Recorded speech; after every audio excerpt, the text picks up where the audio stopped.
Hey guys, this is Dark Skeleton here, and you may have seen my videos in the last couple days where I'm playing a Beast Hunter deck. I call it the Furry Synergy deck because basically it's a very gimmicky Beast deck that has a lot of cards you wouldn't really see in any other Beast decks, not ones that are trying to play seriously. For instance, I've got cards in there like Bestial Wrath and Call Pet, which are very unusual cards. You don't normally see those in any kind of Hunter decks ever.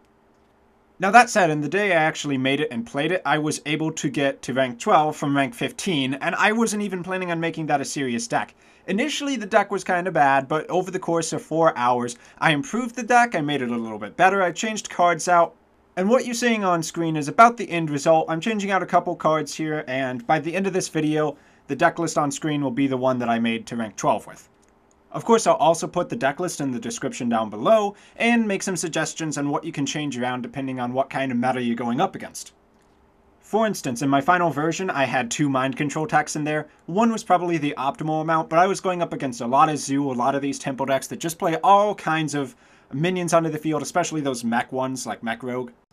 And those cards serve to balance things out when your opponent is just rushing you down too fast. This deck is not an aggressive deck, it's more of a mid-range control hunter deck. So without those mind control attacks, it can struggle against the super aggressive decks. So what we're looking at for a final Hunter's deck is 1 Hunter's Mark, 1 Bestial Wrath, 2 Timberwolves, they synergize really well in this deck, 2 Web Spinners because they give you a free beast and they're obviously an amazing 1-drop, 1 Call Pet, mostly for the gimmick, but it's also actually pretty good when you're playing a ton of beasts. Getting out a 5-mana King Crush is crazy.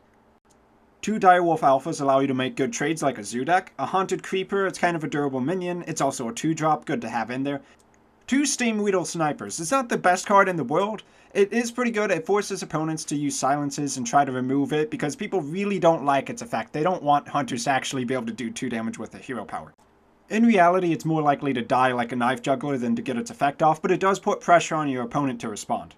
1 Unleash the Hounds, I originally had 2, but it felt a little bit excessive, and especially with having 2 mind control attacks in there, you don't really need all that AoE board clear. Now to comment on the mind control attack, the reason I put both of those in there was because I was going up against a lot of Zoo decks, and Zoo decks were running over this deck without it. But Zoo and other mech decks do play a ton of minions, so if you play mind control against them, you can even up the board, steal one of their minions, and put you in a good spot to defend until the late game. 2 Cult Masters over Starving Buzzards. Originally I was screwing around with Starving Buzzard, but even with things like Call Pat, I really don't think it's worth it. Cult Master is not only cheaper, but I find it to be easier to play in reality. Double Houndmaster, it has great synergy with all of your beasts, giving them +2 and taunt, will help save you from dying, and will also allow you to make good trades. It's a great card.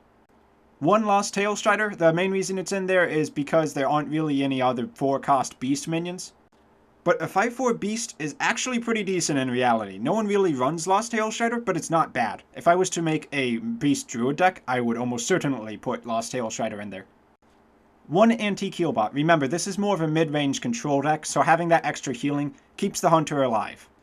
2 Kings of the Beast. Now this card is actually pretty decent when you're playing a lot of beasts like you are in this deck. More often than not, you're not going to get 3 or more beasts to buff this guy up, but you can at least make him a 3/6 taunt, a 4/6 taunt. And if you manage to throw out Timberwolves or Direwolf Alphas, you can make the attack power of this guy even higher.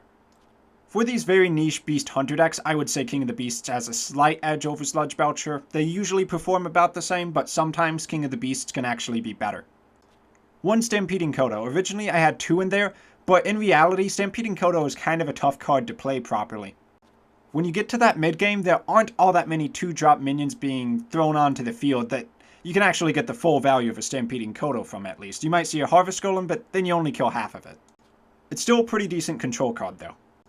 2 Tundra Rhinos. Now, this might drive some people a little bit crazy, but have you actually seen what happens when a Tundra Rhino survives and a hunter is able to throw beasts onto the field? A turn 5 Tundra Rhino into a turn 6 Savannah Highmane is actually obscene.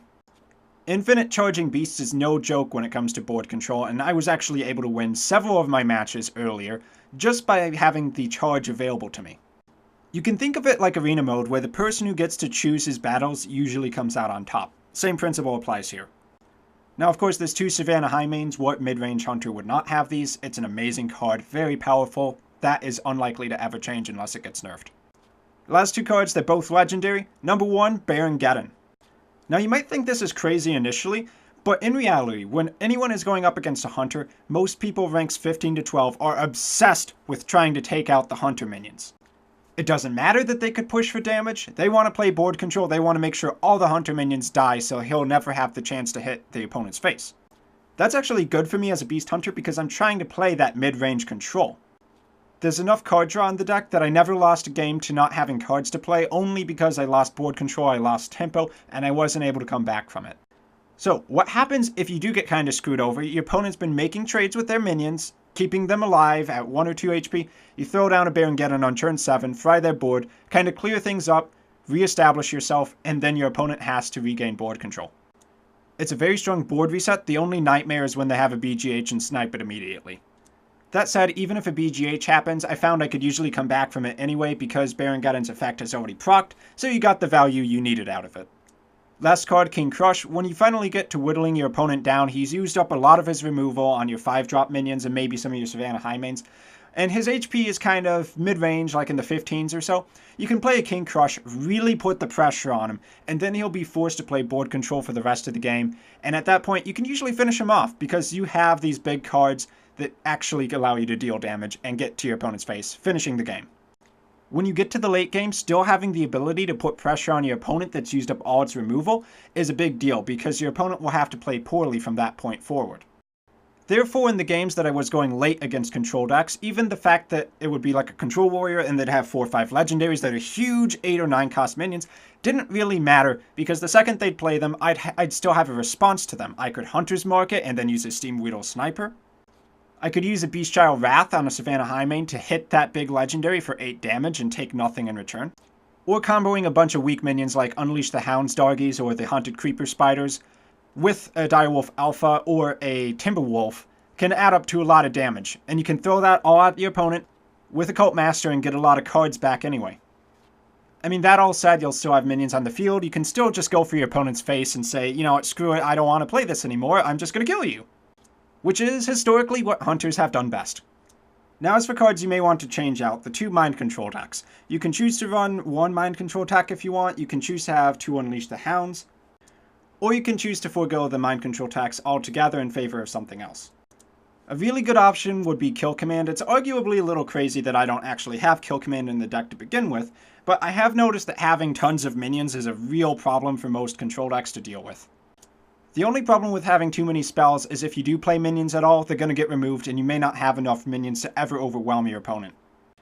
And that's just where control decks like Warrior want you.